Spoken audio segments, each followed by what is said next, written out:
Bonjour à tous, j'espère que vous allez bien. Aujourd'hui, on va faire un consulting au sein d'une agence de copywriting. Au niveau de la structure, c'est assez simple. On a deux gérants en haut et en dessous, on a les différents copywriters qui doivent rendre leur copie chaque semaine. Le challenge ici, c'est qu'on a un des copywriters qui est super apprécié parmi les gérants de la boîte et il a du mal à rendre son travail pour que ce soit parfaitement clean, organisé, structuré et apparemment, des fois, ça part un petit peu dans tous les sens. Donc, ce que je vais faire aujourd'hui, c'est que je vais le typer. Vas-y, dis-moi, c'est quoi le truc avec votre gars? Il y a du plus, c'est sûr, quelque part comme tout le monde, et il y a du moins.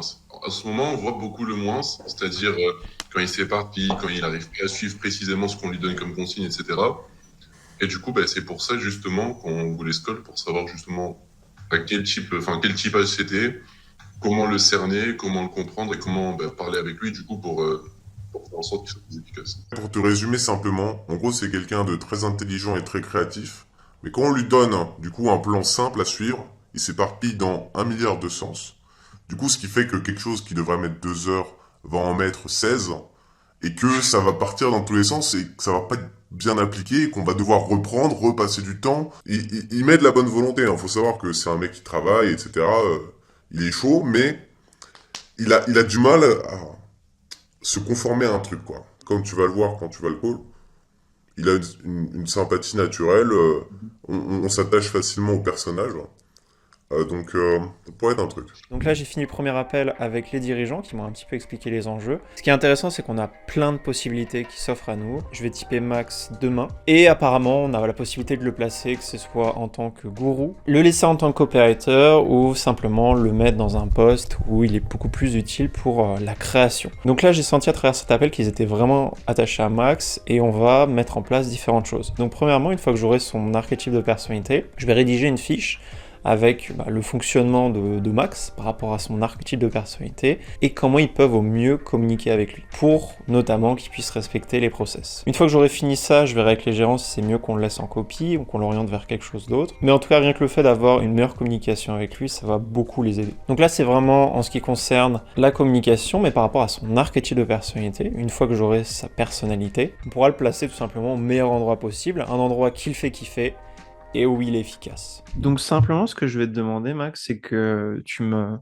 parles de toi, de ta vie, de ton parcours. Tu peux commencer d'où tu veux, mais forcément, plus tu commences du moment où tu es jeune, mieux ça me permet de voir un petit peu qu'est-ce que tu as fait dans ta vie, comment tu interagis avec les gens, toutes ces choses-là. Ben écoute, moi quand j'étais jeune, j'étais un enfant, on va dire, aventurier, un Ok. peu. J'hésitais pas à sortir de la cour, là, tu sais, mais veux pas, je sais pas si c'était propre à mon époque, mais dans les années 80, fin années 80, non, pas si vieux que ça. Tu sais, il y avait pas d'Internet, j'étais au fond d'un rang, j'étais dans une maison de campagne, carrément. Et moi, ce que je voulais, c'était d'aller me promener puis d'aller plus loin que je pouvais. En vélo, à un moment donné, j'ai eu un délire pour me promener puis d'aller le plus loin que je pouvais. Ça, Ok, c'était un peu, stylé. ouais, ça, c'était un peu mon style. Sinon, un peu cowboy redneck, j'avais une petite carabine, on tirait un peu partout. J'avais une petite arc, j'aimais me battre, tu sais, j'aimais un petit peu aller dans l'école, mais j'ai jamais été un intimidateur. J'ai jamais été quelqu'un de mauvais en tant que tel. Puis j'avais une grosse générosité. Quand je voyais qu'il y avait des enfants qui étaient pauvres un peu, je leur donnais une pomme. Tu sais, Ok. en de plus. Sinon, en vieillissant un peu, l'école, c'était un peu chiant parce que j'étais très distrait à l'école. Très, très, très distrait. Vraiment, là, il y a des profs qui ont pété des câbles à cause de moi parce que carrément, j'avais de la difficulté à me concentrer longtemps parce que j'étais toujours en train de vagabonder dans mes pensées. Ok. Toujours, toujours. La grosse majorité du temps à l'école étant ce qu'elle a, j'ai eu de la difficulté beaucoup à me concentrer. Il y a eu quelques bons profs que j'ai eus qui étaient gentils avec moi puis que ça m'a beaucoup aidé à beaucoup, beaucoup performer mieux que les autres. Bon, ben, moi, j'aimais lire. J'ai toujours été un gros fan de lecture. J'ai beaucoup lu puis ça a été un peu une sorte de refuge, un peu la lecture pour m'instruire par moi-même parce que je voyais que l'école, c'était vraiment pas adapté. Côté aventurier, j'ai joint les cadets quand j'étais jeune. J'ai joint les cadets quand j'avais 13 ans. Puis je suis resté jusqu'à 17. Puis ce que j'aimais, c'était justement tu sais, le côté aventure, le côté bouffe. J'étais très fort en philosophie, lire, analyse de texte, réfléchir. parce que je suis quelqu'un qui pense beaucoup. Je suis quelqu'un qui pense énormément. Puis j'avais un peu de misère à me concentrer aussi beaucoup, à m'organiser, faire mes devoirs. J'avais hyper de la misère. Ça me prenait hyper de temps pour m'organiser à faire mes devoirs. Puis ça, c'était un peu chiant, genre. Euh, mais sinon, en tant que tel, bah, tu sais, j'ai tout réussi. Puis j'ai fait aussi un test un peu similaire à ce qu'on fait. Puis la personne m'a dit que, la psychologue m'a dit que j'avais un caractère impulsif. Mais tu sais, je sais que je vais me faire chier avec l'examen. Puis ça me stresse beaucoup, les examens.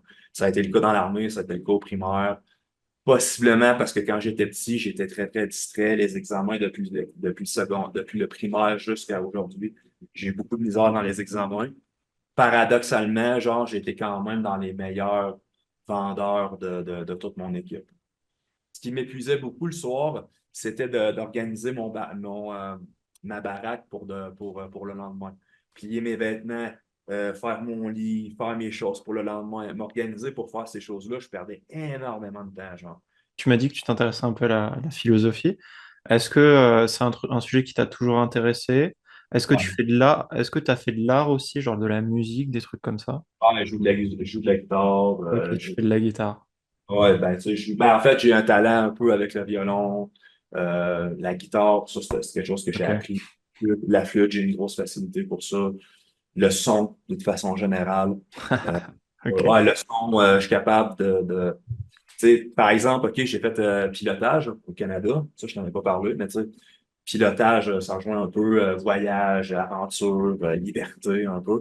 Tu sais, j'ai pas de difficulté à parler aux gens d'une façon générale, vendre des trucs, ça me Ça, c'est dérange. pas mal. Ça, c'est pas mal.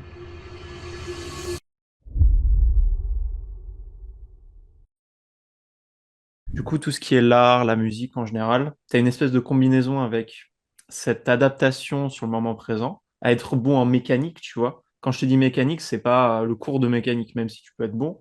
C'est piloter un truc, tu me disais piloter les avions, jouer un instrument de musique, prendre un outil, avoir un flingue, tu vois, enfin, tirer avec une arme à feu. Ouais, Tu vois, l'intermurier, voilà, tu es naturellement super bon pour ça, tu vois. faire des recherches, OK, où je trouve, gna, gna, gna. C'est tout le temps le comment je m'organise devant l'inconnu qui est un peu chiant, genre. Ça, Mhm. c'est un peu dur. Mais du moment que ça devient, l'expérience rentre, j'imagine, ça devient plus facile. Puis quand c'est routinier, ben, c'est comme un truc acquis, quoi. Pour moi, l'échec, c'est un enfer. Parce que tu as Genre, peur parce que t'as peur de ton futur, en fait. Tu as vachement peur de ce qui peut arriver. Tous les archétypes, il y a quatre quadras, donc c'est quatre grandes classes. Et toi, tu fais partie de la classe, je pense que ça va te faire kiffer un peu, ça va résonner un peu en toi, les explorateurs. D'ailleurs, ton kiff, c'est de parcourir le monde pour trouver des trésors, tu vois. Quelque chose de ouais. caché, un truc un peu planqué.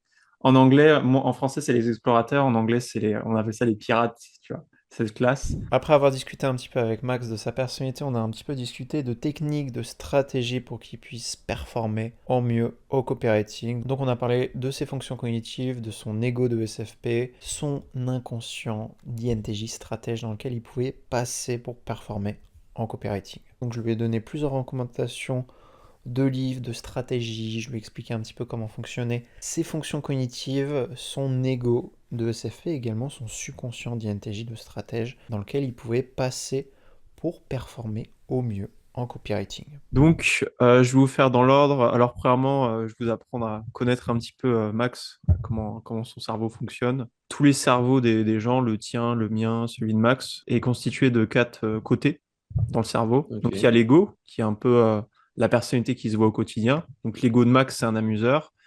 Et il y a un subconscient et un inconscient qu'on peut atteindre facilement. Et en gros, ce qui est utile pour Max, c'est qu'il faut qu'il atteigne cette partie de son cerveau, son subconscient, en quelque sorte, pour être OK. bon en copie. Ça correspond à quoi? Ça correspond à savoir planifier des trucs, atteindre un bon niveau dans la compétence, que ce soit en copie ou dans dans un autre contexte. Et il faut qu'il Mhm. atteigne ce côté de son cerveau, en quelque sorte. Caractéristique principale qui vous pose problème, c'est que Max est un initiateur. Qu'est-ce qu'il y a à cette initiation aussi? Ils sont informatifs. Donc les amuseurs, ils parlent énormément, je pense que vous avez pu le voir avec Max. Ouais. En fait, ils adorent donner plein d'informations. Et les amuseurs, ils sont vraiment beaucoup en mouvement. Donc tout ce qui est la progression, l'atteinte d'un objectif. C'est pour ça qu'en fait, des fois, potentiellement, Max, il initie des nouveaux projets, parce que peut-être qu'il stagne sur un truc, ça lui casse les couilles, il vous le dit pas. Il va initier un. Vas-y, je vais commencer ce truc parce que je peux être en mouvement, je peux bouger, c'est rigolo. C'est ça, ouais. Donc il y a une satisfaction par le progrès. Vos meilleures copies, c'est sans doute des mecs très logiques. Je sais pas s'il leur parle, mais ça peut être une bonne chose pour qu'ils puissent se nourrir en fait de cette pensée et baigner dans cet environnement. Tout ce qui est les artisans, notamment les ESFP, souvent on fait pas la distinction entre ce qui est fait et ce qui est dit. C'est la même chose. Donc ce qu'il faut, c'est qu'il y ait de la constance dans ce que vous dites et ce que vous faites. Le soutenir, voilà, pas de trucs négatifs, on pousse vers l'avant, tenir parole, pour montrer à tout ce qui est sa fonction inférieure, voilà, ce que vous dites, ok, il est un peu des fois en chaos, un petit peu contre le monde. Donc c'est toujours garder une constance en fait dans ce que vous dites. Il a du mal à se conformer à ce qu'on lui dit. Alors ce que tu peux faire, c'est lui faire noter dans un carnet, éventuellement. Par exemple, là, c'est le copie. Avant de m'envoyer ta copie, est-ce que tu as relu ton texte à voix haute? Fait, pas fait. Est-ce que tu as relu le body? Fait, pas fait. Euh, voilà, vous lui mettez une checklist et si il y a tout qui est en vert et qu'il l'a pas fait, frérot, mais normalement, il est censé le faire, quoi, parce qu'il a mis les trucs fait, pas fait. Et ça peut être aussi pareil pour le carnet. Voilà. Problème de communication, je lui ai dit un truc qu'il n'applique pas. Bah donc ça vient premièrement d'une organisation par rapport à son cerveau, dû au fait qu'il ait tout le temps des nouvelles idées et qu'il veut tout le temps initier. Donc lui dire que avant d'initier un projet, on finit l'ancien. Eh ben, c'est super, mec. Je te remercie. Je te remercie pour le truc. Merci bien.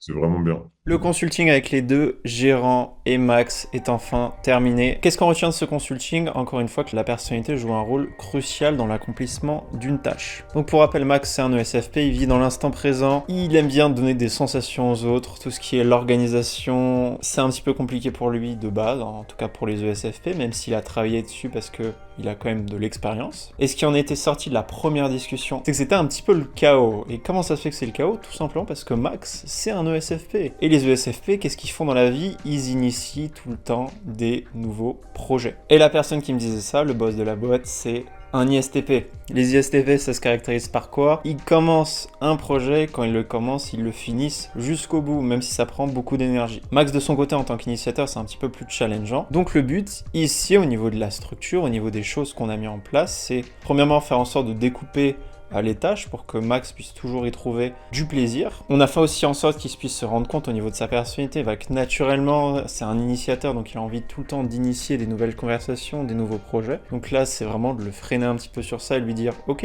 tu peux initier constamment, mais avant d'initier, finis ce projet, ou initier un endroit d'autres petits projets. Par contre tu vas finir celui que tu es en train de faire. Pourquoi? Parce que c'est super important.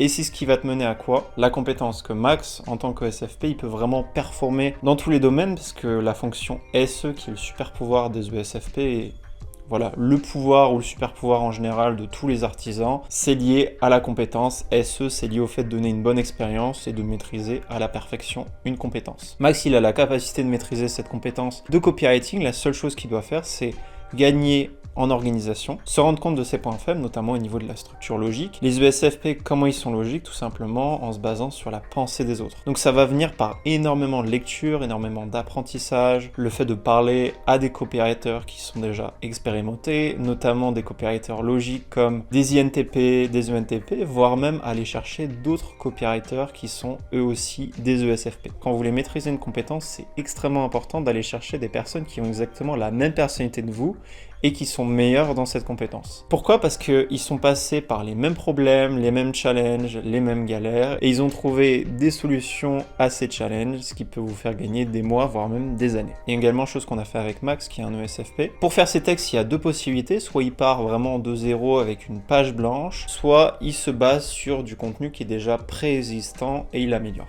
Avec Max, ce qu'on a choisi, c'est la deuxième option, car Max, en tant que SFP, il aura beaucoup plus de facilité à partir de matériel, voilà, de concret, pour rester vraiment dans le domaine des artisans, du concret, du physique, un matériau déjà existant, et l'améliorer. Ça va permettre à Max, avec son côté rationnel, d'améliorer le matériau de base en y ajoutant de la data, de la preuve, en faisant en sorte que le texte soit super lisible avec son SE notamment. Et il va utiliser toutes ces choses-là pour qu'il puisse faire une bonne copie. En ce qui concerne le management pour les ESFP, pour les artisans en général, il faudra que les fondateurs veillent à laisser une liberté à max, une liberté de choix, et qu'ils puissent s'exprimer au mieux en tant que ESFP et faire une belle copie. Si vous avez besoin de votre côté que j'intervienne dans votre entreprise, n'hésitez pas à m'envoyer un message sur LinkedIn ou Instagram ou à aller en lien dans la description où il y a un calendrier pour prendre directement rendez-vous avec moi. J'espère que cette plongée dans une entreprise de copywriting vous aura plu. N'hésitez pas à mettre un like, un commentaire si vous avez kiffé la vidéo. C'était Yann, votre expert en typage de personnalité.